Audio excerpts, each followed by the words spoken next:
Okay, we're going to, in a couple of videos, we're going to discuss the concept of pre-processing data. And what do we mean by that? Well, generally, if you're accessing data that has been collected historically, in particular, you're going to find that the data has very little chance of being clean, is often a mess, to be honest. And we have to have methods and approaches to finding problems and cleaning it up. So we're going to do a couple of sections of notes where we're going to talk about strategies for cleaning up data and also exploring it. In fact, they're closely linked because exploring data is one of the ways we find problems. So I'm going to go ahead and go on to slideshow.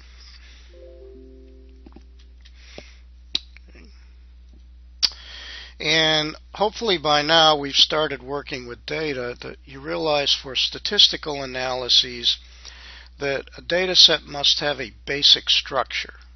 That is, the columns are basically the variables that we collect information on, things that we want to measure, and the rows are the actual records, a collection of measurements on each of the columns. And this row and column format is really important and forms a basis for how we do statistical analyses. Unfortunately, quite often things like Excel spreadsheets are just convoluted messes, to be quite honest, where the row and column format integrity is not maintained. Things are stuck all over the place. And it may seem intuitive for someone not trained in statistical analyses, but to be honest with you, many Excel data sets take an enormous amount of time to clean up and put into a proper form for statistical analyses. That is not the point of this section, but I'm just warning you that if you're collecting data, this idea of the variables go in one column, go in each column. They're the column, the headers if you want. The records or observations are the rows. That integrity is important. And each column or variable, the data in that column is all of one type. Unlike Excel, which lets you mix data types together, in statistics we would absolutely never do such a thing because how you analyze the data depends upon its type. So you can't have continuous and nominal data or basically numeric data and character data in the same column. In JMP, if you had characters in a column, it would automatically treat the whole column as character data, even if some of the measurements were continuous. So beware, if you bring data over from Excel, you've really got to clean it up in order to get it into JMP or any other statistical software package. Because Excel does things that actually teach very bad habits about data structure and data handling.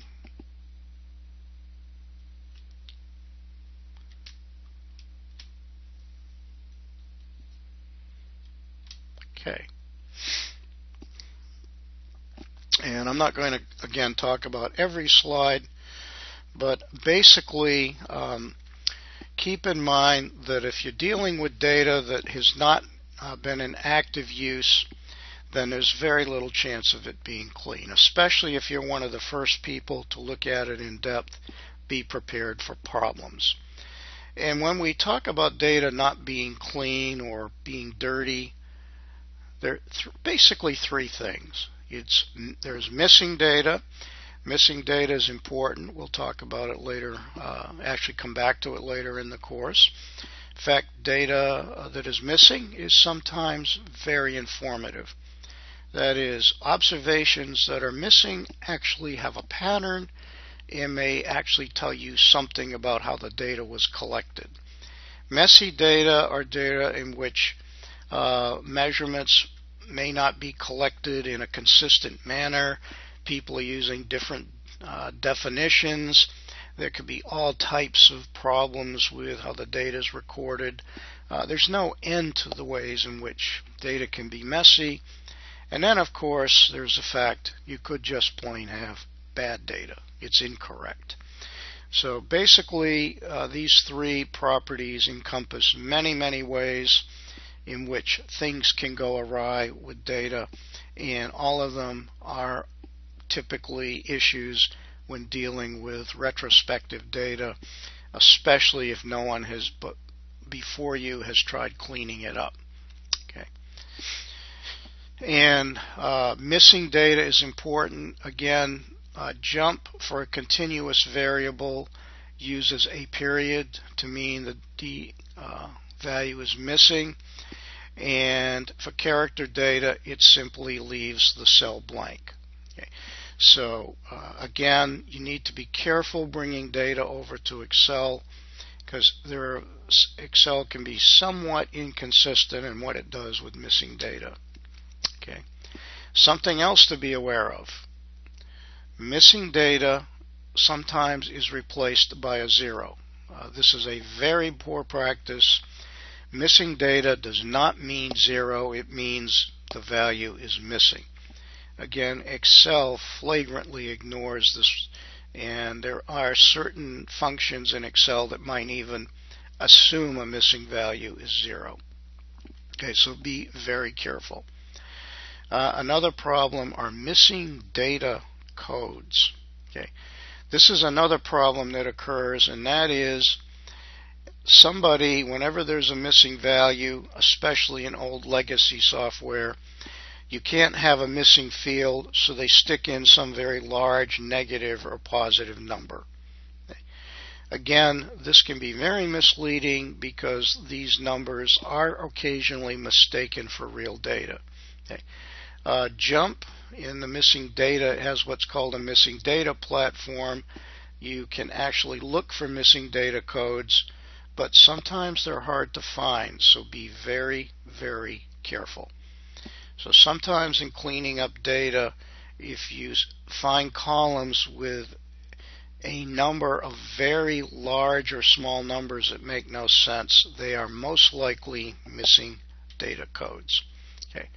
So I'm going to go over to Jump and briefly explain the missing, what we call in Jump, the missing data pattern column. So I'm going to just, and it doesn't really matter what data set I use here. Okay. So I'm just going to pick a data set, and I'll just pick one that's setting here. Well, there's one called Auto Raw. This is some automobile data. It's actually available in Jump Help. So if you go to Jump Help, okay, sample data, and that will take you to a sample data page, and there are all kinds of very useful data sets in there. So I'm going to open up Data Raw. Okay. So this is a set of data on cars.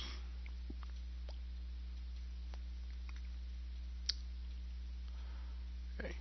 And sometimes integrity, things don't work quite the way I'd like. So you can see, by the way, when I said cars, I actually meant on automobile insurance. And we're interested in looking at this point at missing data. So I would go to the Tables menu and notice Missing Data Pattern. Okay. So, by the way, sample number really isn't of any interest. That's just a claim number of some sort. But all the other data, premium in dollars, through whether or not a person lives in a city, I'm going to add them. Notice where it says count missing value codes. As far as I know, there are no missing value codes in the data, so I'm not going to check that box off. Again, that's something you'll have to be aware of if you're looking at historical data. I won't get into it today. And what we discover, okay, there are 2,400 records with no missing data. Well, that's good. There are 17,600 records where there's one missing value, and that is claim. So basically most of the claim data is missing. In fact, if I go to the Analyze menu, okay, Distribution, and then I look at the distribution of claim data, notice 88% is missing. Okay, so that would catch our attention, but the good news is overall there really is very little problem with missing data. Okay. Now if you take a look at the column claim, you scroll down through it, notice what's going on. Okay. Why it's missing is there was no claim, so there's no dollar amount. So this USA claim data, the dollar amount would only be of interest if we were exploring records where a claim was filed. Okay. So if you're interested in exploring that variable claim, you'd actually only explore it with respect to the people who did actually file a claim. And there actually are only, I'm going to highlight the cell with Y in it and go to the gross state area to the left, right click, select all matching cells. There are only 2,400 actual claims that were filed. Okay. Well, what else can we do? Well, one thing we can do is begin to explore the individual columns. Remember, we have this paradigm of look at columns one at a time, then two at a time to see if they're related, and then three or more at a time. So for pre-processing, I might want to explore the columns. I can use the distribution platform, but in JMP 12 they've just added a new feature. Okay, it's in the columns menu, and it's called Column Viewer. It's a very interesting new tool. Okay. So in Column Viewer, I'm just going to put in all the variables. And then I'm going to show a summary. By the way, show quartiles means basically show the 25th, 50th, and 75th percentile and show a summary. Okay. So again, we already knew about the claims data, most of it being missing. Again, that's because the records where no claim was filed. Claim data, there's none missing. It has two levels. And then we see some of the other variables, okay, which might be of interest to us. Okay. Notice that premium in dollars is continuous. So I'm going to click on premium. And notice you can click on distribution. And it gives me a distribution of the data. Okay. So when I look at the distribution, one of the things I'm interested in are unusual patterns. But to be honest with you, I really don't see anything unusual. This is a right skewed distribution, and that's not unusual. We're dealing with financial data, and usually it's right skewed, meaning most of the values are relatively small, but some skew out to larger values. But I don't explicitly see any outliers in the data. One of the things I'd be looking for, okay, again, Claim USA. This is, by the way, that was premiums I was looking at. And indeed, someone was paying a $4,000 a year premium for their car insurance. And I could look at other variables if I wanted to. I'm just looking for other things. I'll just take a quick look at the claims data, USA data, and let's see. There's things I should have shown you. You can do a data table view if you want to, but in this case I'm just going to show distribution. And these are claims that are paid out, and again I don't see anything here that looks unusual. Some of the categories, notice age is listed by a categorical variable. Car power has 19 categories. That's a lot of categories. So let's take a look at it. Okay. And when we look at car power, this is some sort of power rating that runs from 9 to 27. I don't know much about it, but you can see it gives you a distribution. Again, nothing there appears to be a problem. So one of the things you can begin by doing is looking for missing value issues. You can take a look at the distributions of the different variables to see if there might be any particular issues. So a nice place to start is to do missing data patterns, and then to actually take a look at the columns. You can do that through the distribution platform or through the new function column viewer located in the columns table. Okay, so you can look through the data, basically looking for different approaches. So again, missing data and even outliers can often be found through missing data patterns and then column viewer. But also we're interested in looking for various anomalous situations in the data. Often things will not show up in a single platform, but they might actually show up if we combined the data to look at them 2 and 3 variables at a time. So just to give you an example, this is the data. This is a data set called elapsed time, and it appears that there is an issue. Okay. Notice in the plot, this is the elapsed time it's taken to complete a task. One of the functions is actually showing negative time to completion, okay, which is kind of interesting. Okay, so let me go back to jump. I'm going to go back and forth, and I'm going to open up that data set elapsed time. Okay.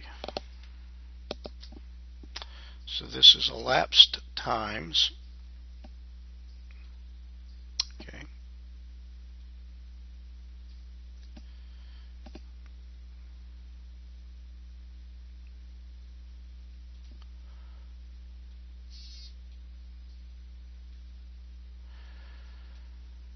Okay. So I'm going to go, this time I'll just use distribution.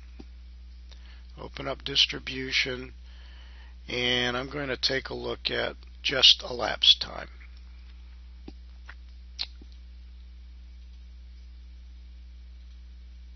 Okay. Okay. So in this particular case, notice there are no issues. Okay. So in this data, it was apparently somebody cleaned it up. So times run 0 up to 124 days.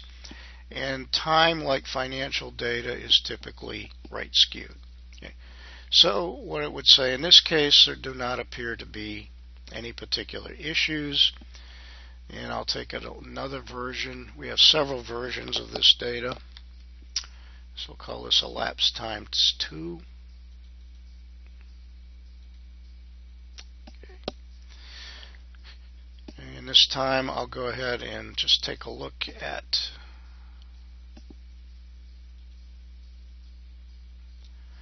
again, I'll just use distribution, and we'll look at let's look at completion date and week and elapsed time. We'll just put them all in there, see what we get. Okay, so there is the completion date. Notice JUMP recognizes the date is giving you a breakdown.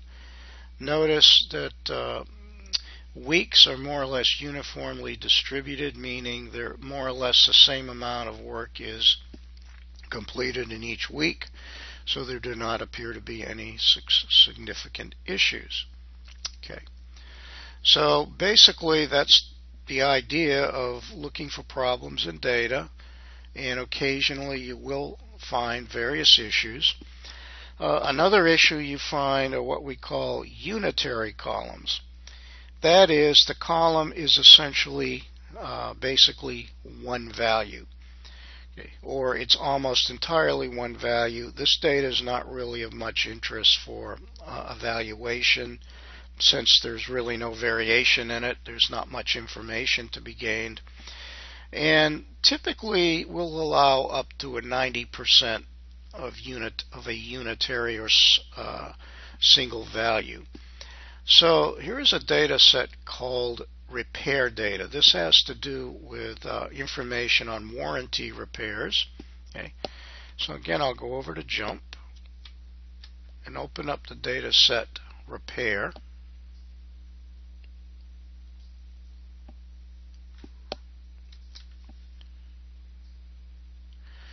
So this is just repair data.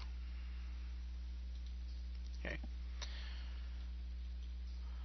So again, just to reiterate where I would start looking at this new data, I would go to the tables.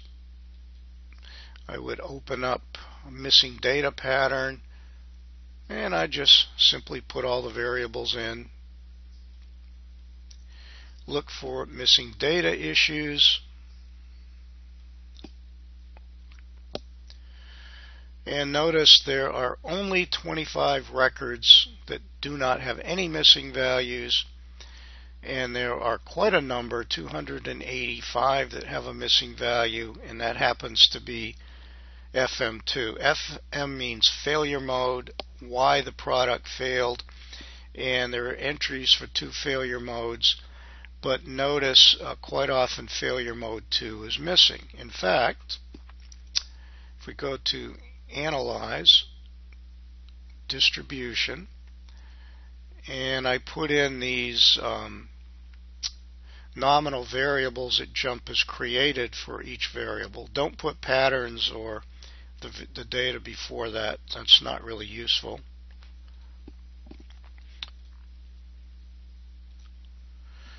So remember, 1 means missing. So notice for FM2, 94% of the data is missing. So basically, because of that, we would not use the FM2 variable. There's too many missing values. Okay.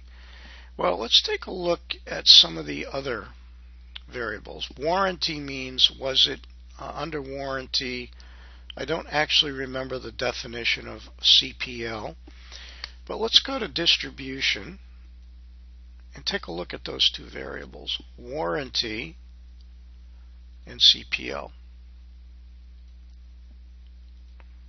Okay. Notice warranty, 91% are no. So this warrant, whether or not the product was still in warranty, may not be very useful, since almost all the data was not in warranty. Notice the CPL is almost 100% no. So CPL is of no real value to us. I'm going to come over to the Columns window, highlight it, right click. Okay. I'm going to hide it, and I'm going to exclude it, so it's still in the data table, but it will not appear anywhere because it's not useful. Okay, so I'm going to go back and forth. Okay, so we've hidden and excluded the variables. Okay, and I will show you something about dates, but version 12 of Jump has done a good job of taking care of a lot of the date issues that we have. So let me go back to Jump.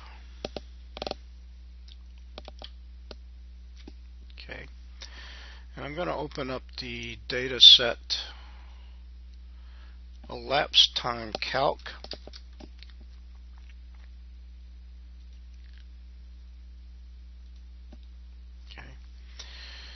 So again, this is time to perform a service and make payments. Notice there's a few elapsed time missing values, but nothing to be terribly concerned with.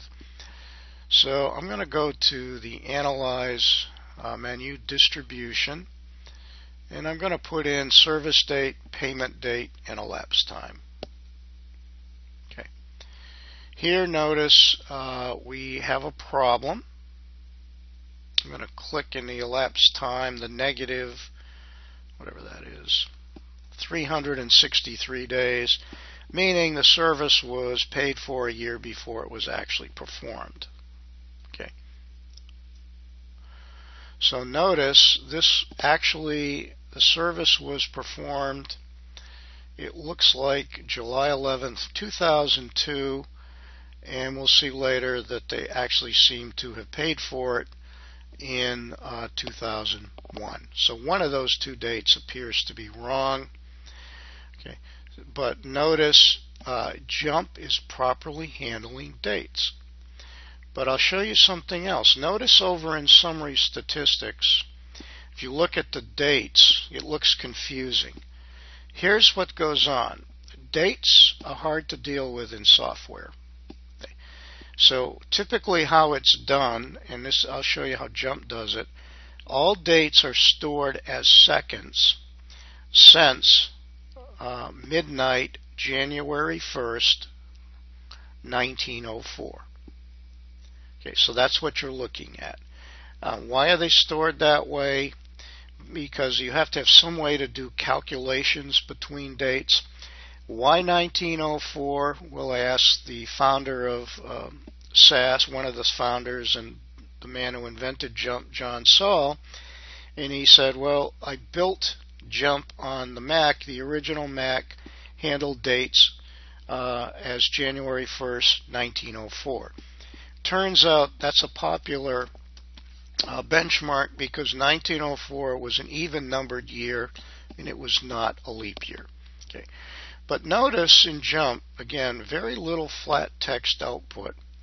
So I'm going to go to Summary Statistics, click on it, okay, and you have formatting options. I just put it right on the data column, Format, and notice you can do date formats. Okay, so it is possible to change data from seconds, okay, to time. So there's an issue. Okay, so I easily changed everything over to time. Although again, JUMP 12 is getting much smarter at recognizing a date column and expressing it. And let's take a look at service date and payment date. That's where there seems to be an issue. So I go to Fit Y by X, and I'm going to plot service date versus payment date. So I'll put service as X, payment as Y. Okay, and you can see there are some problems. Okay, so here's an observation. Okay, service date, this is July 11th, 2002. Payment date, July 13th, 2001. That's obviously a data error, so we would most likely hide and exclude that observation. And then there's one other one that concerns us. If we look at it, okay, this one took 105 days. That's highly unusual. We'd want to explore that. And then finally, let's go down here. We have one in which the service and the payment was the same date. Could be possible, but all of these are things that you would actually want to explore. By the way, just to show you, this is a formula in the elapsed time column to convert time in seconds to time in days. Okay, there's actually a new way to do it in JUMP. If you open up JUMP, it has actually, this is the formula editor. It has a date and time menu, and one of the options is date difference. So you put in the two dates, So you'd put in service date, payment date, and then you put in the interval name. Okay. So I'm going to put in, I think I can put in actual. And then notice there's one more field because I can see this little caret or insert key. So I'm going to highlight actual, hit insert, and alignment. I may have this backward. I'm going to put days. We'll see if it works. No, I got those actually backwards. I don't use this very often. Let's ignore errors. And this closed on me. Can't remember if it has to be day or I have to put it. I'll do is just apply it and see what happens. Okay.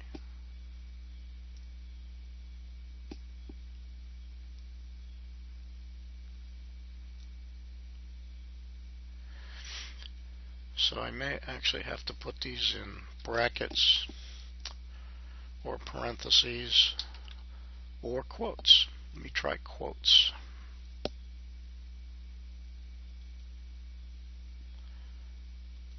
It's not intuitive, so I usually have to try things to get it to work.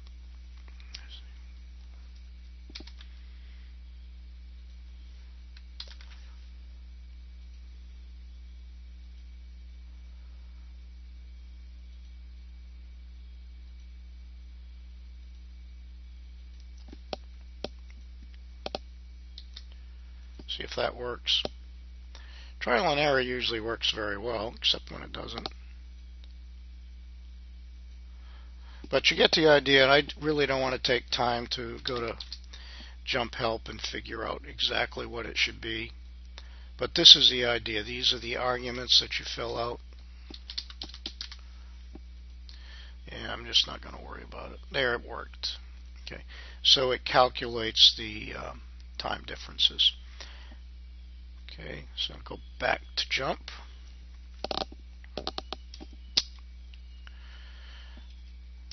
Okay, and this is the repair data. I'm going to quickly talk about recoding, and then we'll end this particular session. So I'm going to open up, go back to the home window, open up repair data. There we go. And I mentioned one of the issues you have with alphanumerics, they're often a mess. So if I take a look at, I want to take a look at platform. That's the type of equipment. So I highlight it. Then in the columns menu, go to utilities, go to recode. So notice I have a problem. The combinations of lower and uppercase letters.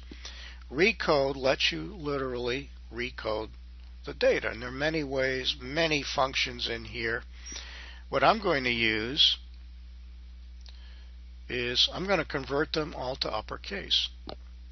Okay, so notice it recoded the column, and I want to put it in a new column. I don't want to overwrite the existing one.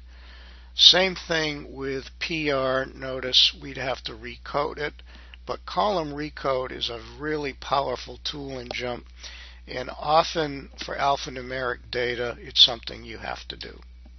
Okay, so I'm going to skip through some of this and we'll end the recording at this point.